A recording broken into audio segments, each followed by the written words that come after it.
Februari 1966, Jakarta masih mencekam, genting. Kekuasaan Bung Karno digigit jurang. Soeharto terus merangsek kekuasaan Soekarno.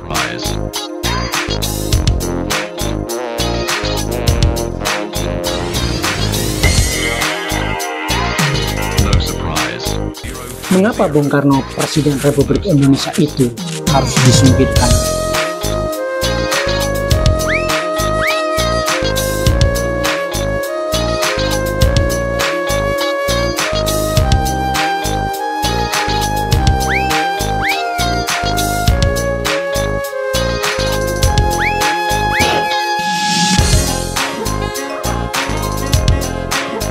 Saudara-saudara sebangsa dan setanah air, sedunia dan seakhirat, secapres atau beda pilihan, kalau beda jangan baper. Haluan ekonomi politik Indonesia saat itu sangat tidak disukai Amerika Serikat. Bung Karno mengibarkan konsep yang sangat anti kolonialisme dan anti-imperialisme. Soeharto dan kelompoknya berusaha menyeret Bung Karno ke dalam peristiwa G30S, Gerakan 30 September tahun 65. Untuk itu disusunlah propaganda mendiskreditkan Bung Karno. Poster dan pamflet yang di dalamnya menyebut Soekarno seorang Marxis disebar dan ditempel di mana-mana.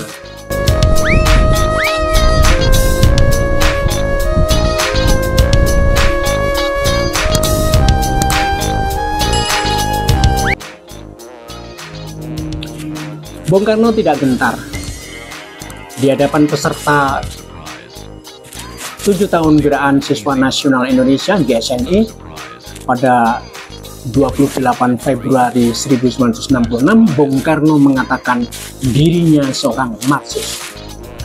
Aku tegaskan dengan tanpa tedeng aling-aling, ya, aku Marxis. Dengan menjadikan Marxisme sebagai alat analisis, Bung Karno berusaha menganalisa situasi dan perkembangan masyarakat Indonesia. Dari sanalah muncul Marxisme. Selalu dikatakan oleh Bung Karno, Marxisme adalah Marxisme yang diselenggarakan, dicocokkan, dilaksanakan di bumi Indonesia. Marxisme juga mempengaruhi ajaran Bung Karno yang lain, terutama sosio-nasionalisme dan sosio-demokrasi. Bahkan Pancasila sendiri sangat kental dengan pengaruh Marxisme. Dalam pidato 1 Juni 1945 yang legendaris berkait lahirnya Pancasila, berkali Bung Karno menyebut nama Lenin, Bung Hatta dan Bung Syahrir dan banyak bung pendiri bangsa ini. Banyak yang dipengaruhi Marxisme. Penyusunan konstitusi kita UUD 1945 banyak disumbangkan oleh tokoh-tokoh bangsa beraliran Marxis. Sampai-sampai mantan Presiden Republik Indonesia Abdurrahman Wahid alias Gus Dur yang sewaktu itu masih pelajar SMP sudah membaca karya Karl Marx itu, menyebut UUD 45 sangat dipengaruhi Das Kapital. Kepada para profesor ekonomi yang hanya mengajarkan liberalisme ekonomi, namun mengabaikan Marxisme dan ajaran-ajaran Karl Marx, Bung Karno sering menyindirnya, bahkan murka dengan menudingnya sebagai intelektual keblinger. Antara lain itu pernah disampaikan saat pembukaan upgrading wartawan PWI di Istana Bogor 12 Februari tahun 1966.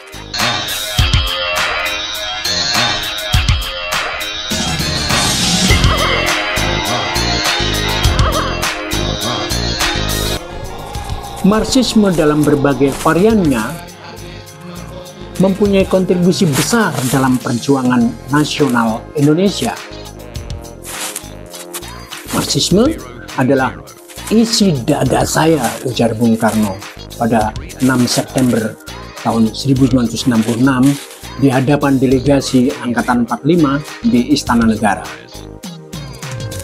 Di situ pula Bung Karno sempat mengungkapkan kemarahan kepada MPRS yang berkeinginan melarang ajaran Marxisme. Kalau engkau, MPRS maksudnya, mengambil keputusan melarang Marxisme, Leninisme, komunisme, saya akan ketawa. Bagi Bung Karno, sebuah ideologi atau ajaran tidak boleh dilarang. Yang harus dilarang, katanya, adalah kegiatan Marxisme atau komunisme yang merugikan negara. Ia sadar sebuah ajaran atau pemikiran tidak terlepas dari relasi sosial ekonomi. Ia mencontohkan Marxisme tidak akan pernah bisa dihilangkan jikalau sosial ekonomische verhoudingen masih sangat buruk. Sebab Marxisme adalah senjatanya kaum tertindas untuk membebaskan diri dari segala bentuk penghisapan. Dalam tulisannya Menjadi Pembantu Pemandangan Soekarno oleh Soekarno sendiri,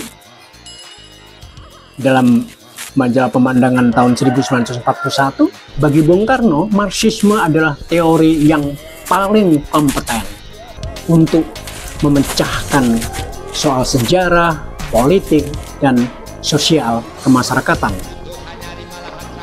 Berkat kontribusi Marxisme, tulis Bung Karno, ajaran nasionalismenya tidak tergelincir ke chauvinisme dan fasisme, tidak sebagaimana yang terjadi di beberapa negara Eropa. Bukan tanpa akar ketika Bung Karno mulai tampil dalam pergerakan, pengaruh Marxisme sangat kuat. Bung Karno belajar Marxisme pada usia 16 tahun ketika kos di rumah HOS Cokro Aminoto di Surabaya.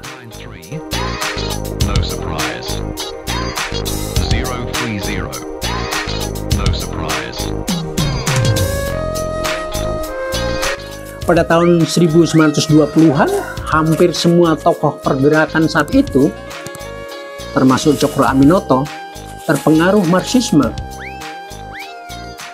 Banyak pemuka agama juga menjadi Marxis, seperti Haji Misbah, Haji Datuk Batuah, Kiai Haji Tubagus Ahmad Khotib, Natar Zainuddin, dan lain sebagainya.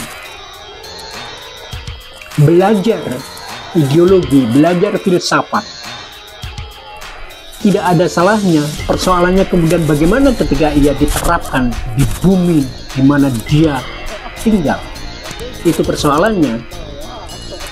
Jadi ketika bunyi di RUU KUHP mengatakan tentang pelarangan itu, kita kembalikan pada bagaimana Bung Karno mentertawakan ketika ide tentang pelarangan itu sudah jauh sebelumnya disampaikan di MPRS. Dan kita tidak pernah mendengar ini dari capres-capres kita. Karena mereka memang tidak punya program. Paling-paling dia hanya mengklaim anti oligarki, tapi kemana-mana menyewa pesawat pribadi superjet. Yang punya pesawat superjet pribadi biasanya siapa di Indonesia ini?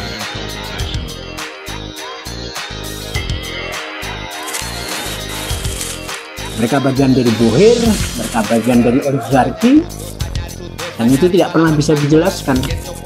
di mana sikap anti oligarkinya